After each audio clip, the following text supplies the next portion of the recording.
Hello students, welcome back to your science class. Today we will study our chapter number 15 named light. It is of 7th class. It is for 7th class. So today we will study about light. Light is a form of energy. It enables us to see the world around us. In the absence of light, we would not be able to see anything. Now, let's understand how light enables us to see the things around us. When light falls on any object, the object reflects the sunlight falling on it in all directions. When the light reflected by the object enters our eyes, we are able to see the object. In figure number 15.1, you can clearly see the sun. From the sun, sunlight falls on the flower and the flower reflects sunlight, and by this reflection we are able to see the flowers. Thus, light enables us to see the object from which it comes after reflection.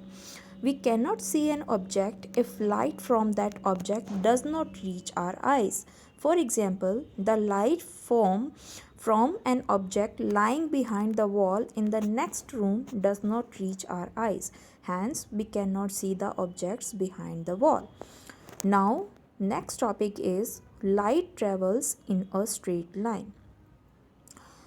When you have studied in your 6th class, you performed an activity in which you observed a light candle first through a straight tube and then through a bent tube.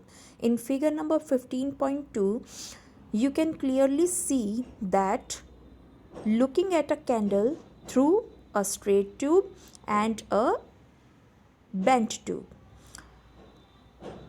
you are able to see the candle flame through a straight tube but not through the bent tube. This is because light travels in a straight line. Light travels in a straight line. Next topic is reflection of light. When you throw a tennis ball at a wall, the ball bounces back. This means that when the tennis ball strikes the wall sends it back. Similarly, when light falls on the surface of an object, the object sends the light back. Let's do a simple activity. Hold a steel plate outside in the sunlight and stand near the wall on which the sunlight is not falling directly. You see that the sunlight falling on the plate is bounced back by the plate on the wall.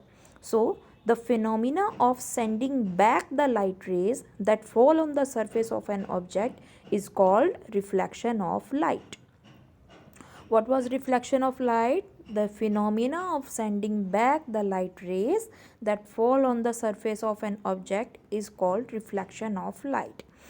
So, besides the mirror, other smooth polished surfaces also reflect light. For example, you must have seen reflections of trees or buildings in still water of ponds or lakes. You can see your face in stainless steel plates also.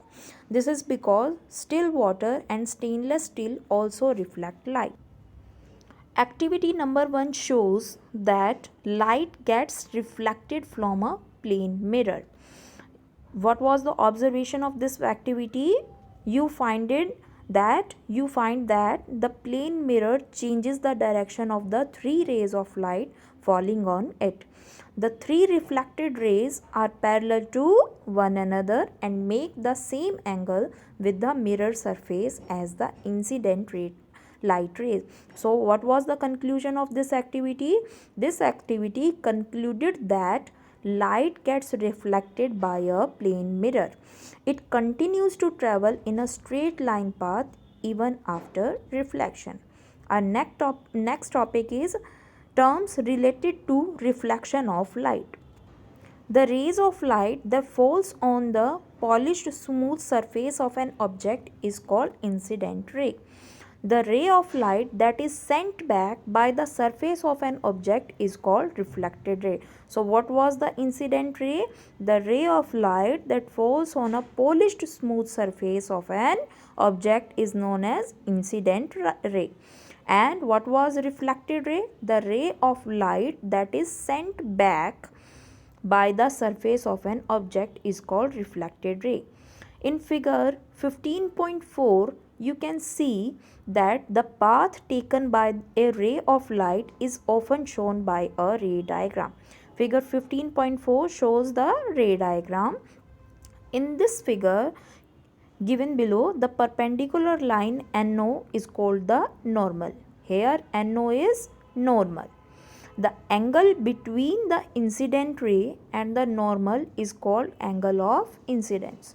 It is denoted by angle I. The angle between the reflected ray and the normal is called angle of reflection. It is symbolized by angle R. The incident ray and the reflected ray makes equal angles with a plane mirror. So, angle I is equal to angle R. Angle of incidence is equal to angle of reflection. Next topic is real and virtual images. So, the real image that can be obtained on a screen is called a real image. A real image is always inverted. It is formed on the same side of the mirror where the object is placed. The images of actors and actresses on the screen in a cinema hall are real images. Next topic is virtual image. The image that cannot be obtained on a screen is called a virtual image. Virtual image is always erect or upright. It is always formed behind the mirror. Our image in a plane mirror is an example of virtual image. So now let's study the characteristics of image formed by plane mirror. First we have of the same size and shape as the object. The image formed in a plane mirror is always of the same size and shape as the object. It is always virtual and erect, laterally inverted and with respect to the object. Fourth characteristic is it is at the same distance from the mirror as the object. Figure 15.5 shows the image distance is equal to the object distance from the mirror. Next topic is spherical mirrors. All the mirrors are not straight like plane mirrors. Even the polished and smooth curved surfaces on can act as mirrors. Such mirrors are called curved mirrors or spherical mirrors. A spherical mirror is that mirror whose smooth and polished reflecting surface is a curved surface. Spherical mirrors are of two main types. Number one is concave mirror or converging mirror. Number second is convex mirror or diverging mirror. First we have concave mirror. Figure 15.6 shows the concave mirror. A spherical mirror whose reflecting surface is curved inwards is called a concave mirror. It is a converging mirror and has a real focus. In this kind of mirror, the reflection of light takes place at a concave surface, which is bent in surface of the mirror. Next we have convex mirror. A spherical mirror whose reflecting surface is curved outwards is called convex mirror. It is a diverging mirror and has a virtual focus. In this kind of mirror, the reflection of light takes place at the convex surface, means bulging out surface of the mirror. In activity number 2, we can see that concave and convex mirrors are spherical mirrors. It also concludes that the convex and concave mirrors are spherical mirrors. Next activity also shows that the nature of images formed by smooth curved surfaces.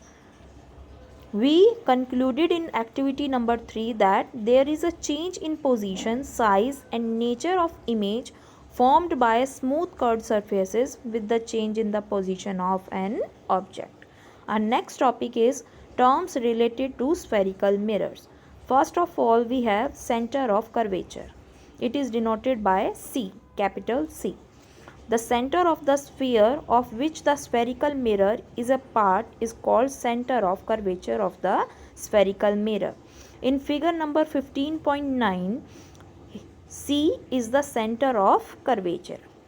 Next we have pole. It is denoted by P. The center of the reflecting surface of a spherical mirror is called its pole. Here P is the pole.